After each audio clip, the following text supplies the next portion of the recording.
हमारे कितने ओकेशंस होते हैं ना, और कितनी ज़्यादा गैदरिंग्स होती हैं जिसमें इनवाइटेड तो सब होते हैं, बच्चे, बड़े, बूढ़े।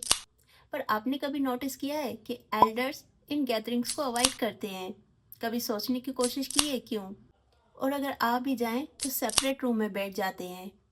और अगर गलती से भी उस रूम में कोई बच्चा या फीमेल चली जाए तो फौरन बोल देते हैं, शोर मत मचाओ, बाहर जाओ। तो कभी सोचने की कोशिश की है कि ये लोग इसे क्यों करते हैं? वाकई में आपसे इरिटेटेड है या बात कुछ और है? तो it's actually a medical condition known as presbycusis. तो इसमें क्या होता है कि एज बढ़ने से, like in between 60 to 75 years, 50% of the elders में इनर ईयर के कोक्लियर हेयर सेल्स डीजनरेट हो जाते हैं। अब इन सेल्स का काम साउंड वेव्स को एम्पलीफाई एंड क्लियर करना होता है। तो जब ये सेल्स डिजनरेट हो जाते हैं तो हाई फ्रिक्वेंसी वेव्स अफेक्ट होती हैं।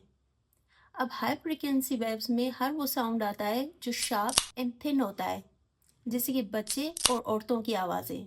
तो असल में वो आपकी आवाज़ से इरिटेट नहीं हो रहे होते, बल्कि एक अंडरलाइन कंडीशन से फाइट कर रहे होते हैं। अब इस पूरी कंडीशन में पता है प्रॉब्लम क्या है?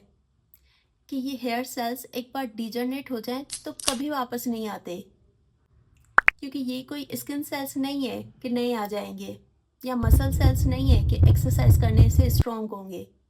Once they are gone, they will be gone.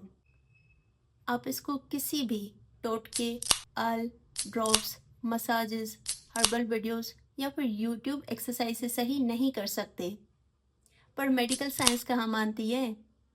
क्योंकि इस डिजीज़ का जब फार्माकोलॉजिकल ट्रीटमेंट नहीं मिला तो इन्होंने इसके फंक्शन को ही रिप्लेस कर दिया।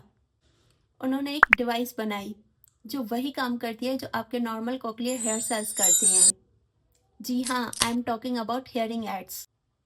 ये मशीन बहुत ही छोटी होती है और इजीली आपके ईयर्स में फिट हो जाती है।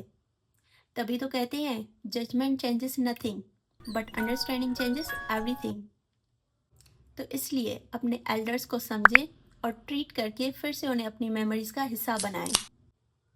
और अगर आपको मेरी मेडिकल से रिलेटेड वीडियोस अच्छी लगती हैं, then like and subscribe my channel.